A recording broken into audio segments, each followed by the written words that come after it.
요즘 여러분들 스마트폰에 그 밴드 하나쯤은 다 아마 가입해서 있을 줄 그렇게 압니다. 어떻게 알았는지 한 30년 넘게 한 번도 만나지 못했던 초등학교 그 친구한테, 그것도 여자친구, 여자친구한테 카톡으로 이 소식이 온 것입니다. 그리고 이 밴드, 초등학교 이 동창 밴드 모임을 만들었으니까 거기 가입을 하라고 밴드 초대 이 카톡이 온 겁니다. 그리고 이제 그와 함께 여러 이제 카톡을 통해서 대화를 좀 잠시 나눴는데, 카톡에 올라가 있는 내 사진을 보고선 너 하나도 안 변했다 그러는 거예요. 그게 은근히 기분이 나쁘더라고요. 30년 전에도 얼굴이 이렇게 상해 있었나, 그래서 굉장히 기분이 안 좋더라고요. 근데 사실 기분이 굉장히 좋았습니다. 그렇게 오래됐는데 날 알아준다는 것이 그냥 아는 척 하는 건가 모르겠는데 하여튼 알아준다는 것이 참 굉장히 기분이 좋고 또 고마웠습니다. 그리고 역시 한 번 친구는, 초등학교든 중학교든 한 번 친구는 영원한 친구다, 뭐 그런 생각도 들었습니다. 그 초등학교 졸업 이후에 한 번도 만나지 못하고 30년 넘게 흘렀는데도 바로 무슨 뭐 존대하고 그런 게 없습니다. 바로 야 한신아 뭐 바로 이러는 것입니다. 예. 역시 참 그래도 굉장히 반갑고, 친구는 또 계속해서 친구다 그런 생각이 들었습니다. 여러분, 초등학교 동창회 갔는데, 아니면 뭐 중학교도 좋습니다. 동창회 갔는데 다들 나를 몰라본다면 어떻겠습니까? 그것으로 굉장히 상처가 되는 것도 없지 않겠습니까? 근데 그래도 그건 좀 뭐 괜찮습니다.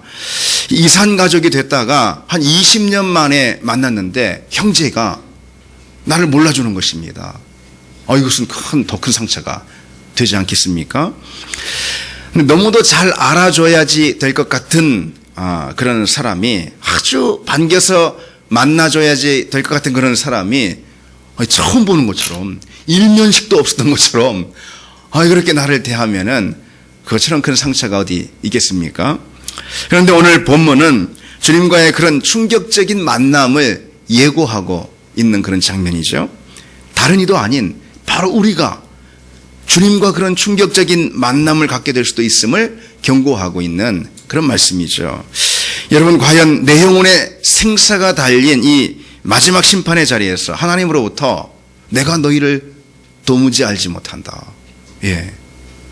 이런 하나님의 말씀을 우리가 듣는다면 어떻겠습니까? 더욱이 우리가 평생 신앙생활을 했잖아요. 그리고 열심을 다해서 교회 활동도 했고, 또 때로 하나님께서 주신 은사를 통해서, 주신 능력을 통해서 하나님의 일도 감당했는데, 그런 우리에게 경험이 있고 그런 간증이 있는데, 그런 우리가 내가 너를 도무지 알지 못한다, 이런 말씀을 들을 수도 있을까? 그게 가능하기도 할까? 여러분 어떠십니까? 만약 그런 일이 있다면 그보다 충격적인 일이 어디 또 있겠습니까? 그럼 이 심판의 자리에서 주님으로부터 그런 외면을 당하게 되는 사람은 누구일까요? 오늘 몇 가지로 한번 말씀을 따라서 나눠보도록 하겠습니다. 첫째로, 심판의 자리에서 주님으로부터 외면을 당하는 사람은 도무지 주님이 알아보지 못하는 그 사람은 바로 듣고도 행하지 않는 사람이라는 것입니다. 듣고도 행함이 없는 그런 믿음이라는 것이죠. 본문 21절을 한번 보겠습니다. 나더러 주여 주여 하는 자마다 다 천국에 들어갈 것이 아니요 다만 하늘에 계신 내 아버지의 뜻대로 행하는 자라야 들어가리라, 그러지 않았습니까? 우리가 성경을 통해서 분명히 알고 있는 사실이 무엇입니까? 성경은 은혜로 구원을 얻는다, 이렇게 말씀하고 있지 않습니까? 우리가 그것을 분명히 그렇게 알고 있고 또 그것이 맞습니다. 그래서인지 오늘 본문의 말씀은 왠지 성경의 어두운 측면 같습니다. 그렇죠? 성경의 한쪽 모퉁이에 있는 그늘진 모서리와 같이 느껴진다는 것이죠.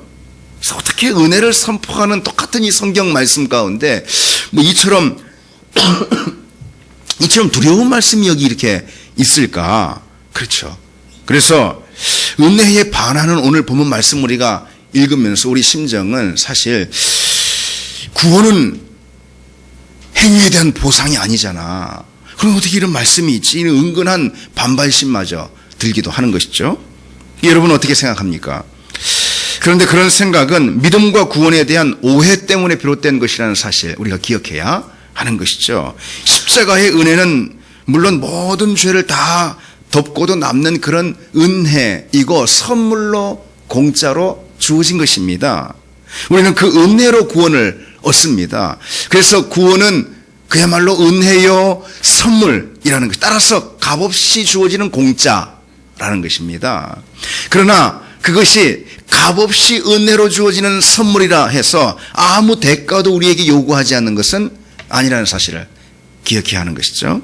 그러니까 다시 말해서 우리가 받은 이 구원은 또 우리가 얻은 이 믿음은 그저 값싼 은혜가 아니라는 것입니다. 그래서 값싼 은혜와 값없는 은혜의 차이를 분명히 알아야 하는 것이죠. 값싼 은혜, 그러니까 low price, 그것은 값없는 은혜, priceless, 그것과 전혀 다르다는 것입니다. 십자가의 은혜는 값싼 은혜가 아니라는 거예요. 값없는 은혜라는 것입니다. 다시 말해 그 값을 셀 수 없을 만큼 놀라운 은혜라는 것이죠. 그렇기 때문에 우리 역시 우리의 전 존재를 다 들여서 그 은혜에 반응해야 한다는 것이죠. 그게 믿음이고, 그리고 구원은 그런 믿음의 반응으로 우리에게 주어진다는 것입니다. 특히 믿음은 마음과 입술만의 반응이 아니라는 것이죠. 손과 발의 반응까지 함께 포함한다는 사실 우리가 기억해야 하는 것입니다.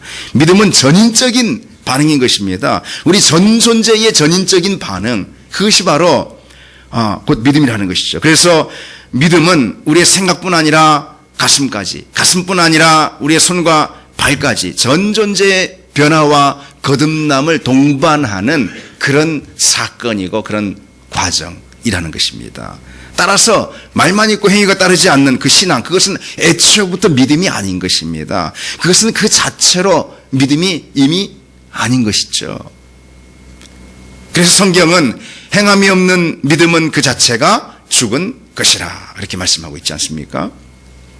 여러분, 오직 믿음으로 이런 구호를 우리에게 알렸던, 그래서 그것을 통해서 종교개혁을 이루었던 마르터도 행위와 삶의 열매를 결코 구분하지 않았습니다. 루터는 불로부터 열과 빛을 분리하는 것이 불가능한 것처럼 믿음으로부터 행위를 분리하는 것은 불가능하다, 그렇게 말했습니다. 그러니까 믿음과 행위는 따로 떼서 구분해 볼 수 있는 것이 아니라는 것이죠. 조나단 에드워즈라는 유명한 미국의 신학자가 또 이런 말을 했습니다. 구원의 증거로서 급작스런 회심이나 신비한 깨달음보다 훨씬 더 우선되어야 할 것은 그리스도인의 실천이다 그랬습니다. 여러분, 내가 구원받았음을 어떻게 알지? 그래, 그때 그래, 신비한 체험이 내게 있었어. 하나님이 나를 만져주시는 것 같은, 그래서 막 내게 눈물이 막 봇받쳐 오르고, 내게 그 하나님을 만난 그 감격이, 그 신비로운 장면이 내게 있었지. 담에색 체험과 같은. 그래, 나는 그러니까 구원을 받았어. 우리 그렇게 생각할 수 있는 거 아니겠습니까? 아니라는 것이죠. 급작스러운 어떤 회심. 그래서 언제부터 내가 교회에 나왔고 그때부터 내가 하나님의 사람이 됐지. 우리가 구원받았다라는 증거는 그런 것보다 더 우선적으로 무엇이 돼야 하는가? 그리스도인의 실천이 돼야 한다. 내가 예수 그리스도의 자녀로서 살고 있는 그 실천, 그것이 내가 구원받았다라는 증거가 돼야 한다는 것입니다. 우선적으로 그렇게 돼야 한다는 것이죠. 열매로 나무를 아는 거 아니겠습니까? 그렇죠?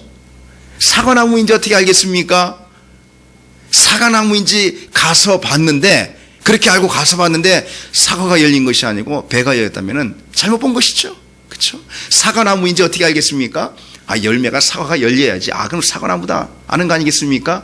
열매로 나무를 안다는 것입니다. 그렇듯이 실천으로, 삶으로 우리 믿음을 안다는 것입니다. 이것이 바로 주님의 말씀이었습니다. 물론 그것이 무슨 행위주의나 율법주의, 그렇죠? 바리새인처럼 그렇게 돼서는 안 되는 것이죠. 하지만 행위주의와 율법주의를 경계하다가 마땅히 우리가 붙들어야 할 실천, 행동, 믿음에 붙어있는 그 행동, 그것까지 다 내버리면 안 된다는 것이죠. 마치 목욕물을 버리다가 아이까지 같이 버리는 것, 그것과 똑같은 거라는 것입니다. 여러분, 우리의 믿음을 믿음되게 하는 것이 무엇입니까? 바로 행동이라는 것입니다. 행위라는 것입니다. 행함이라는 것입니다. 우리의 믿음이 살아있어서 강력한 능력이 되게 하는 것, 그것은 실천이라는 것입니다.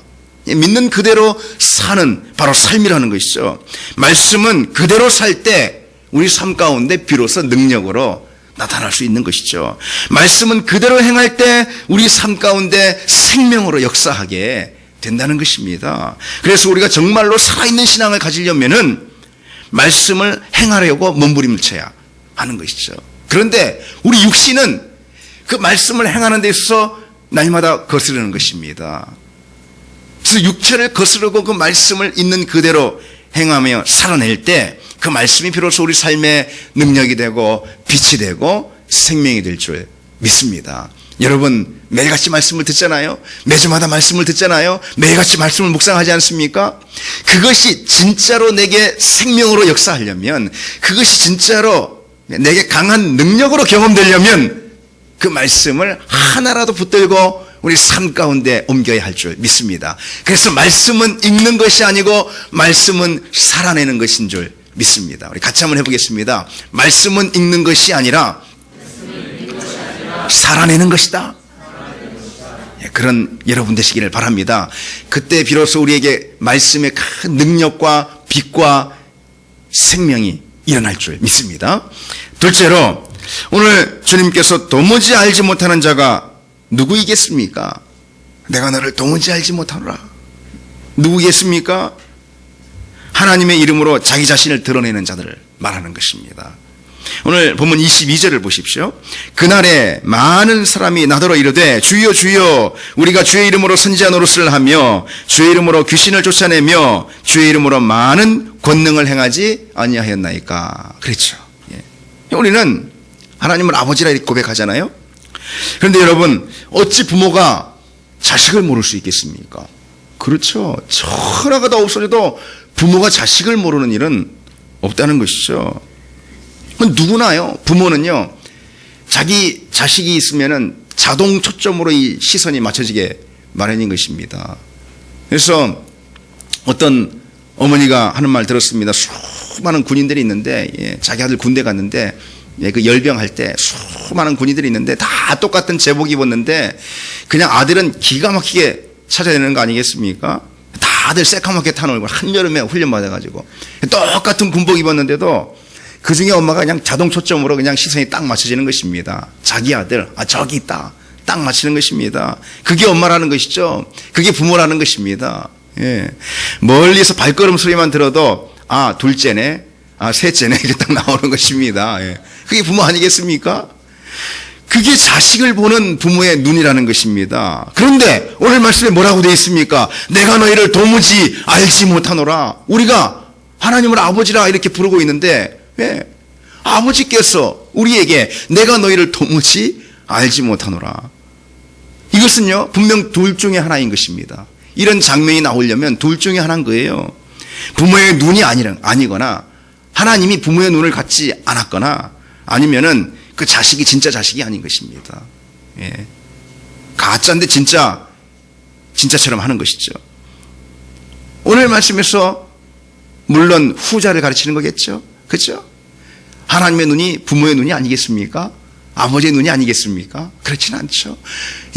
우리가 하나님을 아버지라 부르기만 했지 사실 가짜일 수 있다는 것입니다. 여러분. 그것을 내가 알든 모르든 여러분 심각해졌습니까? 심각해졌습니까? 근데 성경에 이렇게 말씀이 되어 있는데 어떻게 해요? 어떻게 해요? 성경에 이렇게 말씀이 되어 있는데. 내가 목사인 제가 성도들인 여러분이 싫어서 이런 말 하는 게 아니고 성경에 이렇게 되어 있는데 어떻게 하겠습니까, 여러분? 이것을 우리가 알든 모르든 어쨌든 가짜가 확실한 것입니다.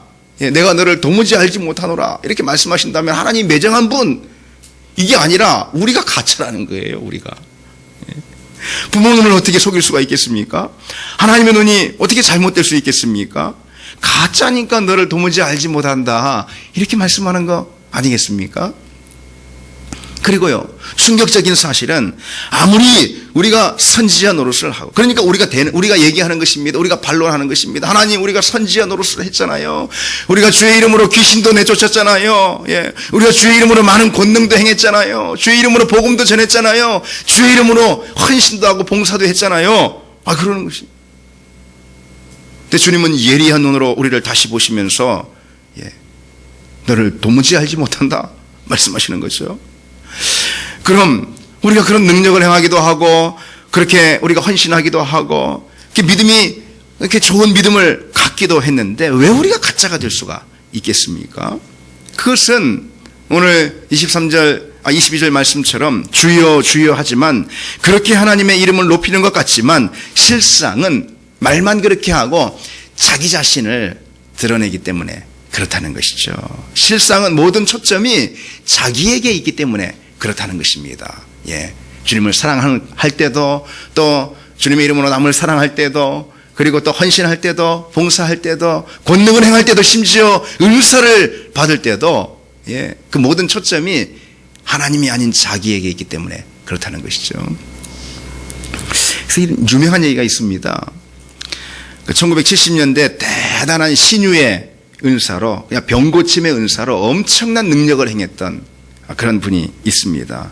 바로 현신의 권사님이라는 분입니다. 여러분 혹시 들어보셨습니까? 1970년대 그렇게 활동했던 분입니다. 치유 집회를 한번 하면은, 지금 요즘 그 손기철 장로님 많이 그런 해죠. 그죠? 근데 그때, 지금 그거는 아무것도 아니라는 것입니다. 치유 집회를 하면은 1만 명이 넘는 사람들이 다 구름대처럼 모여가지고, 그 사람들 어디든 다 찢기고 부러지고 문제 있는 그런 사람들이 있죠. 그죠? 그런 사람들이 다 모여가지고, 병고침을 받고, 그로 인해서 다들 예수를 믿는 그런 아주 놀라운 일들. 믿는 사람들만 그런 게 아니죠.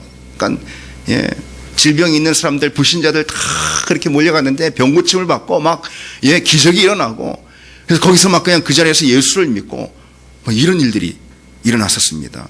그래서 이 현신의 권사 하면은 한국교회 성도들뿐만 아니라 그건 당연한 것이고, 불신자들까지도 그 이름이 아주 대단히 알려졌던, 유명했던 그런 분입니다. 그런데 그렇게 한참 이렇게 막 그야말로 사역의 전성기를 향해 달려갈 때 이 현신의 권사님이 그러던 어느 날 이 꿈을 한번 꾼 것입니다. 꿈을 꿨는데 천국에 간 거예요. 그래서 주님 제가 왔습니다 그렇게 고하니까, 너가 누구냐 그러더라는 것입니다. 꿈에. 자기를 못 알아본다는 거예요. 현신의 권사님 너무 기가 막혀가지고, 주님 어찌 저를 모르시냐고. 그러면서 그때 당시 한국교회 아주 유명한 목사님 이름, 두 사람 이름을 댔다는 것입니다. 이분들도 모르시냐고, 아시냐고. 그들도 모른다고 했다는 것입니다. 꿈에. 그래서 이분이 꿈을 깨고 그 두 분 목사님, 제가 이름은 안 밝히겠습니다. 두 분 목사님께 전화를 드린 거예요. 내가 꿈을 꿨는데 이만저만 너무 그게 마음에 와닿았다고. 꿈을 꿨는데 막 생시처럼. 근데 하나님께서 목사님 당신을 모른다고 하더라고. 그러니까 그 중에 한 분은 권사가 말이지 무슨 목사한테 막 화를 냈다는 것입니다. 그딴 소리를 하냐고.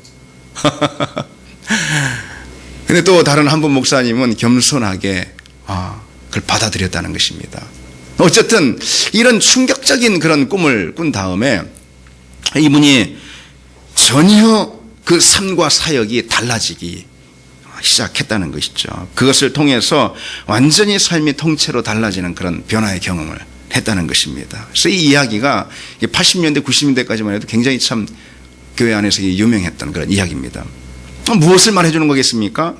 아무리 능력을 행했어도, 아무리 큰 믿음을 보였어도, 아무리 대단한 봉사와 헌신과 사역들을 펼쳤어도 그것이 자기 자신을 향해 펼쳐지는 거라면은 그것은 하나님 우리를 외면하는 그런 우리의 행위가 될 수가 있다는 것이죠. 그렇게 될 때 내가 너희를 도무지 알지 못하니 불법을 행하는 자다. 불법을 행하는 자다. 말씀하시는 것이죠.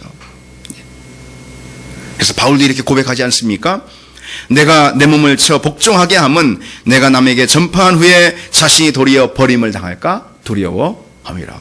어떻게 이런 일이 있을 수 있겠습니까? 그러나 사도 바울이 이렇게 고백하고 있지 않습니까? 우리라고 예외일 수 있겠습니까? 은사로 능력으로 또 열심으로 하나님의 일을 했다 하더라도 그 중심에 자기 자신이 더 크게 존재해 있다면은 정작 우리는 버림을 받을 수가 있다는 것이죠. 사실 우리에게 그게 참 힘들어요. 예. 열심히 일할 수는 있습니다. 열심히 헌신할 수는 있습니다. 예. 최선을 다해서 봉사할 수는 있습니다. 그러나 내 얼굴도 좀 나와야 되는 거 아니겠습니까? 그렇죠. 나를 좀 알아줘야 되는 거 아니겠습니까? 예. 그래서 힘든 거예요. 우리의 그런 심리가 있어서 참 우리에게 힘든 거예요. 우리는요, 이렇게 고백합니다. 최선을 다할 수 있겠습니다. 다하겠습니다. 모든 노력을 쏟아붓겠습니다. 그런데 그건 내가 했습니다.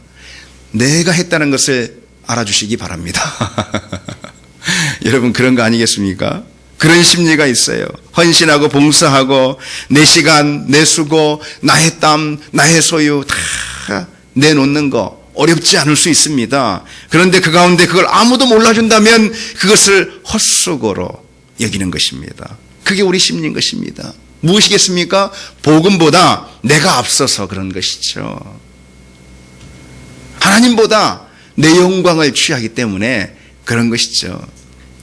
그러나 우리는 항상 무엇을 하든지 오로지 하나님께 영광, 하나님의 영광을 위해서만 하는 여러분 되시기를 바랍니다. 그래서 여러분 열심히 신앙생활을 할수록, 열심히 헌신할수록 더 큰 은사와 능력을 받고 기름 부으심을 받고 하나님의 사역을 하면 할수록, 그러면 그럴수록 항상 우리는 자기 자신을 점검해야 하는 것입니다. 질문을 던져야 하는 것입니다. 내가 과연 하나님께 영광하고 있는가? 내가 과연 하나님의 영광을 위해서 일하고 있는가? 내가 과연 교회의 공동체의 유익을 위해서, 덕을 위해서 이 일을 하고 있는가? 내가 너무 돋보이는 거 아닌가? 내가 우쭐한 거 아닌가? 예, 우리가 더 하나님의 일을 열심히 하면 할수록 이런 질문을 스스로 날마다 던져야 할 줄 믿습니다. 그렇지 않으면은 어느 순간 우리 자신의 이름, 우리 자신의 가치, 그리고 내 자신의 영광을 위해서 신앙생활을 다 소진하고 마는 것이죠. 그렇게 되면 그 모든 것이 하나님 앞에 헛수고가 되는 것이고, 하나님은 내가 너를 도무지 알지 못하노라 말씀하시는 것이죠. 저처럼 이렇게 교회에서 전문의로 목사로 섬기는 그런 풀타임으로 섬기는 사람 있잖아요. 더더욱 그럴 수 있습니다. 교회 안에서 어떤 리더십을 가지고 있는 사람 있잖아요. 더더욱 그럴 수 있다는 것입니다. 그래서 순장으로, 그리고 또 양육자로, 팀장으로, 그리고 또 집사님으로, 권사님으로, 장로님으로, 이렇게 직책과 직분을 가지고 일하는 분들이 있잖아요. 항상 그 질문을 스스로에게 던져야 하는 것입니다. 그래야지 자기가 행한 모든 일을 까먹지 않는 것입니다. 잃어버리지 않는 것입니다. 그리고 주님 앞에 계산되는 일이 될 수 있을 줄 믿습니다. 셋째로, 주님께서 도무지 알지 못하는 자가 누구이겠습니까? 행하지 않는 자, 듣기만 하고 행하지 않는 자, 그리고 하나님께 영광이 아닌 자기 영광을 취하는 자, 그리고 또 무엇이겠습니까? 머리만 심각하게 비대해진 가분수 신자들입니다. 주님이 알지 못하는 자들입니다. 오늘 본문 이 말씀에 병행구절이 있습니다. 여러분 복음서를 보면은 비슷한 말씀이, 이렇게 비슷한 장면이 나오는, 비슷한 사건이 나오는 그 구절을 병행구절이라 이렇게 말합니다. 근데 오늘 마태복음 7장의 병행구절은 누가복음 13장에 있습니다. 누가복음 13장 26절로 27절에 보면은, 오늘 마태복음에는 나오지 않는데 누가복음의 이 말씀에는 주님의 심판을 받는 자들의 항변이 나오고 있습니다. 거기 보면은 주님이 우리를 길거리에서 가르치셨나이다 그럽니다. 사람들이 몰려와서 주님이 우리를 길거리에서 가르치셨나이다. 하나, 그가 너희에게 말하여 이르되 나는 너희가 어디에서 왔는지 알지 못하노라. 행악하는 모든 자들아 나를 떠나가라. 그렇게 말씀하고 있는 것을 볼 수 있습니다. 주님께서 우리를 길거리에서 가르치셨잖아요 하니까 나는 너희를 도무지 알지 못한다. 이렇게 할 수 있다는 것입니다. 여러분, 거대한 머리에 형편없이 작고 왜소한 몸을 가진 사람 일을 한번 떠올려 보시기 바랍니다. 모든 핏줄이요, 막 모든 신경이요, 막 모든 근육이 머리에만 잔뜩 있고, 몸은 저를 생각하지 마시기 바랍니다. 머리가 좀 클 뿐이지 그 정도는 아닙니다. 제가 근데 그렇게 돼 있고 다른 몸의 모든 지체들은 막 연약해가지고 만지면 막 금방 부서질 것 같은 그런 유리몸 같은, 예. 그런 사람을 한번 떠올려 보시기 바랍니다. 제 기능을 할 수 있겠습니까? 아니, 기능은 고사하고 그게 사람 맞습니까? 사람 맞습니까? 믿음도 마찬가지라는 것이죠. 예. 머리만 큰 가분수 신앙은 온전한 믿음도 아니고 제 기능도 할 수 없다는 것입니다. 믿음 그 자체가 아니라는 것이죠. 요즘 많이 듣고 배워서 참 많이 알고 있는 신자들이 많습니다. 여기는 여러분도 대다수가 거기에 속한다 이렇게 생각합니다. 예. 교회에 그런 신자들이 넘쳐나고 있지 않습니까? 교회 온 지 얼마 안 되는 초신자들도요, 가장 교회에 와서 먼저 하는 게 무엇입니까? 듣는 거예요. 그죠? 이렇게 듣고 있지 않습니까? 초신자들도 먼저 와서 하는 것이 듣는 것입니다. 그러니까 자연스럽게 잘못하면은 아니 머리만 커지게 될 수 있는 것이죠. 요즘 인터넷 들어가도요, 수십 수백 편의 설교들 다 있습니다. 그리고 좋은 강좌들도 쉽게 접근해 볼 수 있습니다. 그러다 보니까 교회 가운데 머리만 커지는 그런 가분수의 신자들이 쏟아져 나오는 그런 현상을 볼 수가 있는 것이죠. 독일의 문호 괴테를 여러분 아실 겁니다. 복음은 충분히 들었다. 내게 결핍된 것은 다만 믿음이다. 그랬습니다. 우리 같이 한번 해보겠습니다. 복음은 충분히 들었다. 내게 결핍된 것은 다만 믿음이다. 예. 딱 맞는 말 아니겠습니까? 누구한테요? 우리한테요. 그렇죠? 딱 맞는 말이에요. 여기서 믿음은 행동하는 믿음을 가리키는 것입니다.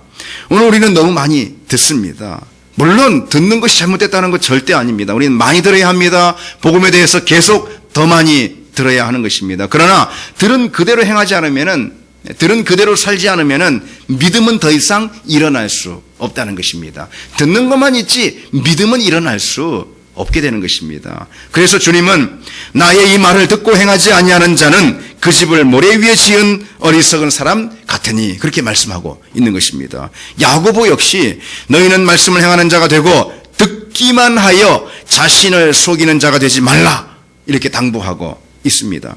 진정한 믿음은 예수님의 가르침, 복음, 그리고 진리, 그것을 듣고 소유하는 데 그치는 것이 아니라는 것이죠. 그것을 그대로 행하는 데 있다는 것입니다.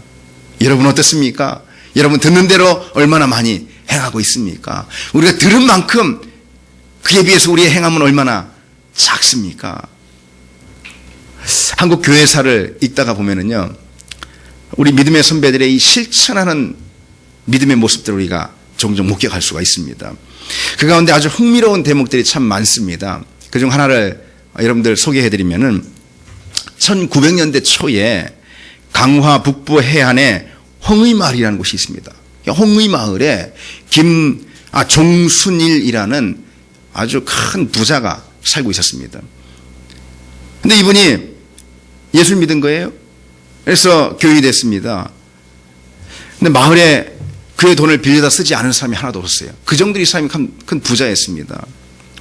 그런데 그가 예수를 믿고서는 쭉 성경을 읽다가 마태복음 18장에 딱 시선이 고정됐습니다. 무엇이겠습니까? 빛탕감의 비유입니다. 예수님의 빛탕감 비유입니다.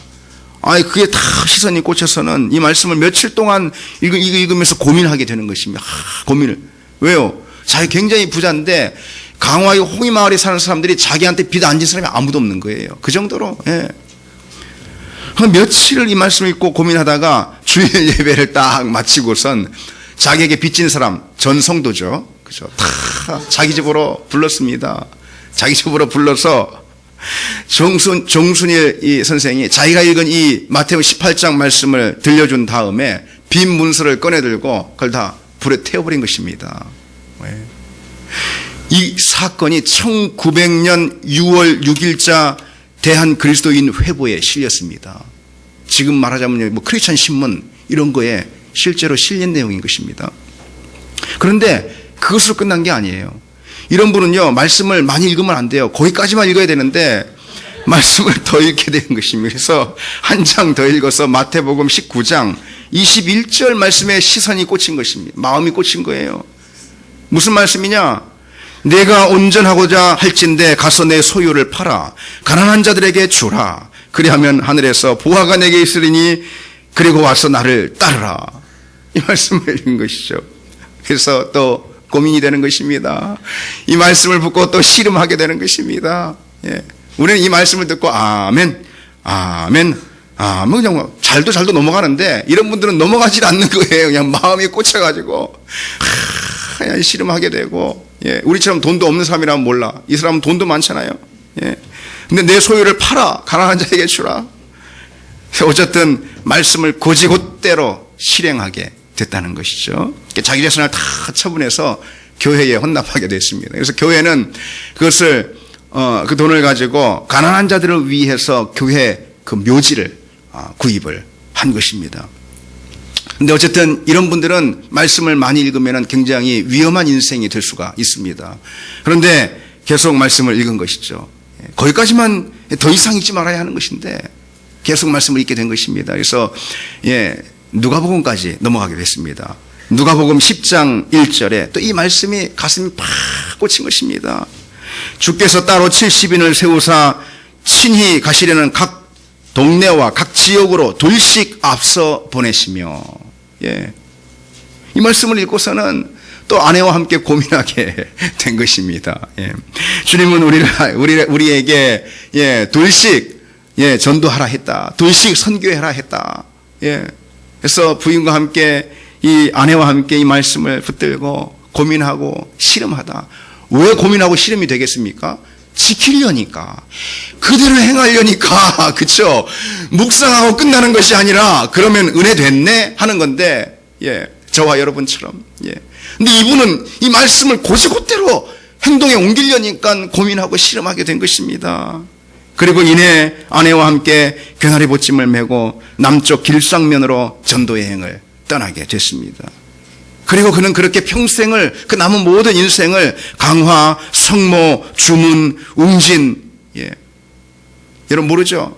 다 강화 주변의 이 외딴 섬들을 말하는 것입니다. 그 섬들을 돌면서 10여 개가 넘는 그런 교회들을 다 개척을 했습니다. 그리고 평생 가난한 전도자로 살았다는 것이죠. 여러분, 이런 분들은요, 우리만큼 성경에 대한 지식이 없어요. 우리만큼 글도 많이 못 읽어요. 예. 우리만큼 똑똑하지도 못합니다. 우리만큼 성경을 읽어도 읽는 대로 이해하지도 못하는 분들입니다. 옛날 분들 그랬잖아요. 심지어 남 놓고 기억자도 모르는 분들 많았잖아요. 근데 이분은 위험천만하게 글을 알게 된 거예요. 글을 알게 된 거예요. 글을 몰랐으면 모르겠는데 글을 알게 된 거예요. 그 말씀을 읽게 된 거예요. 예. 말씀을 읽고 그대로 실천했다는 것입니다. 여러분, 이 정순일 선생님 같은 분은 특별한 열심이나 헌신이 있어서라기보다도 그보다 먼저 그는 말씀에 대한 진지한 대면이 있었습니다. 그리고 말씀을 순진하게 실천하고 순진한 반응을 했던 것입니다. 말씀을 그대로 삶 가운데 옮긴 것이죠. 머리에서 가슴에서 손과 발로 옮겼다는 것입니다. 그래서 이 정순일 선생 같은 성도에게 말씀은 말씀드린 대로 위험한 것이 될 수가 있는 것입니다. 하나님의 말씀은 자꾸 읽으면 읽을수록 그 인생이 위험에 처하게 될 수 있다는 것입니다. 성경 말씀에 우리 삶을 전복시키는 그야말로 급진적인 그런 말씀이 어디에 얼마나 많습니까? 그렇죠? 그리고 우리 육신을 거스르는 그런 말씀이 또 성경에 얼마나 많습니까? 그렇죠. 그렇기 때문에 우리 육신을 쫓고 그저 세상을 쫓고 그저 자기 욕심 세속적인 삶에 관심이 있는 그런 사람이라면은 이런 말씀이 정말 위험한 말씀이 되는 것입니다. 그리고 이 말씀을 그대로 실천하려는 그런 사람이죠. 그런 사람은 위험한 말씀이 되는 것이죠.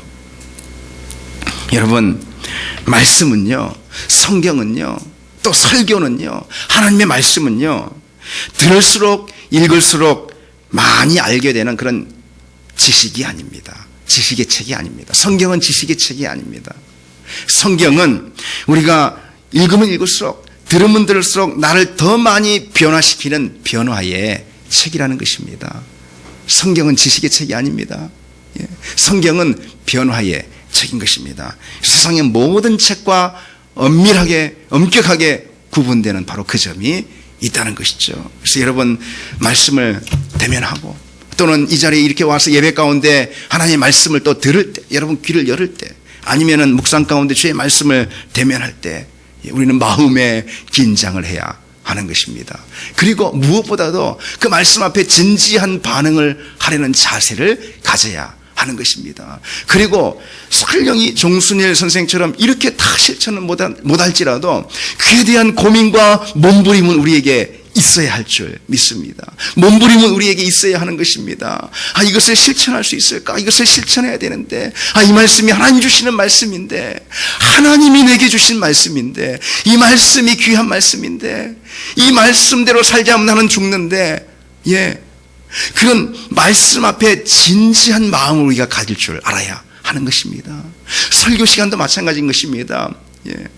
설교는 선포되는 말씀인 것입니다. 그래서 그저 흘려보내서는 안 되는 것입니다. 그리고 그냥 듣고선 웃고 말아서도 안 되는 것입니다. 듣고선 그냥 또 은혜 받았다 생각해서도 안 되는 것입니다. 그것을 실행에 옮겨야 하는 것입니다.